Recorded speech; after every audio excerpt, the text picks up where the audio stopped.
They don't want to send any firefighters in because there's a concern of collapse. So their goal with this ladder truck being up is to start hitting it from the top like they're doing right now and use that water pressure to kind of knock over the building. And that big story we're following is the closure of I-29 this morning from here at 32nd Avenue all the way down to Watertown, South Dakota. That if you have a real Christmas tree like this one was, that you're keeping it watered, you're keeping combustible or space heater items away from it, and you're not over connecting strands of lights that can electrically short out and cause this to happen. So again, we did everything wrong this morning with having this tree dried out and having a combustible item next to it, which caused that to happen, but this doesn't have to happen in your house. I'll show you this too. This is a t-shirt that I put in water, and it's been out here for about 20 minutes, and it's as stiff as a rock, guys. I'll drop my ice cream here so you can see, but look, I can hold it up, and it even makes a little sound like a drum. We're all throughout the weekend at the show, and Kyle, Lisa, look, a new little desk ornament right here. Very nice. Perfect. It'll fit your Barbie just right. The Barbie that you have in the bottom drawer. And my Ken doll. So the whole family on my desk. You're not too fast with that. John Trierweiler live at the Fargo. Valley News Team's John Trierweiler is live, staying active and motivated this morning at Courts Plus in South Fargo. Okay, you are still on a bike. I didn't see you in the last shot, so I thought maybe you weren't riding bike this morning. Nope, I'm riding, Lisa and Kyle. I'm right here. I'm doing about 90 RPMs. Everyone else in here doing about 120. Joining me now is Jody Roper with the spin class here. Hey guys, how are you? Look at that. We are cruising the lakes in style on this Sea-Doo, and we're talking personal watercrafts now. Barry Sonico here with us again. Barry, tell us. Well, that's exactly what we decided to do. So as we pulled out our tape measure and headed all the way back 20 feet away from one entrance, we encountered the problem. There's another entrance right here, and just 20 feet from this door would be another one. So let's head away from the door, out this way. But 20 feet out in that direction, out in front of a business, puts me practically in the street. I can't get hit by a car smoking, so let's try another direction. But if I step 20 feet in this direction, I'm now stuck between two doors, and just down the way would be another door in the 20-foot zone. Point being, basically all of downtown Fargo is now smoke-free, inside and out. And it's not just doors you need to be clear of.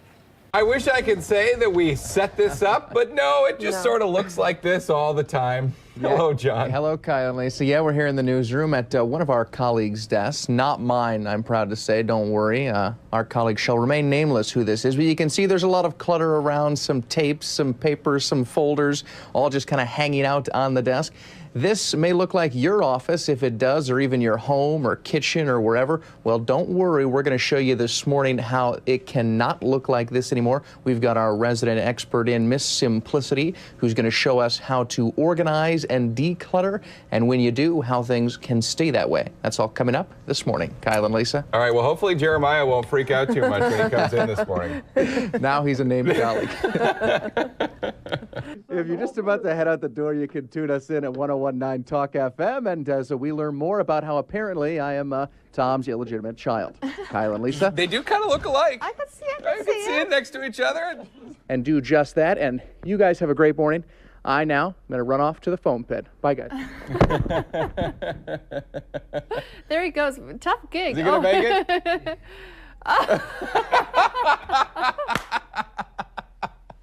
That just made my morning right there. And he's not up yet. We'll see how long it takes. We're not going to see John for a while. I think he's going to be at TNT. I don't think that was the backflip he was looking for. It looked more like a face plant. And he's gone. Well, there's movement. We're assuming that John is okay with the movement.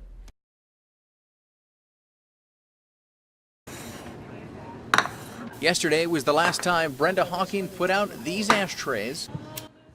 It's also the last time her patrons will be able to light up in their favorite bar. And they're not too thrilled about one of North Dakota's newest laws. Smoking's a nasty habit, but it's not going to go away tomorrow just because you make people go outside and smoke. Laura Green is not the only one expressing her concerns. The concerns, according to these patrons, come down to choice. If you don't want to smoke, don't come here. We have 3 or 4 other bars in town. Would love to have your business. The new law also incorporates smoking outside. You now have to be at least 20 feet from any opening to any public building. We go from smoking to, in 30 days, one of the strictest states. And yeah, it doesn't make any sense. 20 feet away. Are they going to get the measuring tape out? Well, that's exactly what we decided to do. So as we pulled out our tape measure and headed all the way back 20 feet away from one entrance, we encountered the problem. There's another entrance right here, and just 20 feet from this door would be another one. So let's head away from the door, out this way. But 20 feet out in that direction, out in front of a business, puts me practically in the street. I can't get hit by a car smoking, so let's try another direction. But if I step 20 feet in this direction, I'm now stuck between two doors, and just down the way would be another door in the 20-foot zone. Point being, basically all of downtown Fargo is now smoke-free, inside and out. And it's not just doors you need to be clear of. Entrance, exit, window, vent, air uptake, basically any place where air could pass through. Health officials look forward to laws like this one ultimately leading more people to quitting. But out at Club 94 in Castleton, it doesn't look like anyone will be quitting anytime soon. If it makes and creates a smoke-free generation, that would be great. But to think smokers are just going to go away because you make it difficult, it's not going to happen.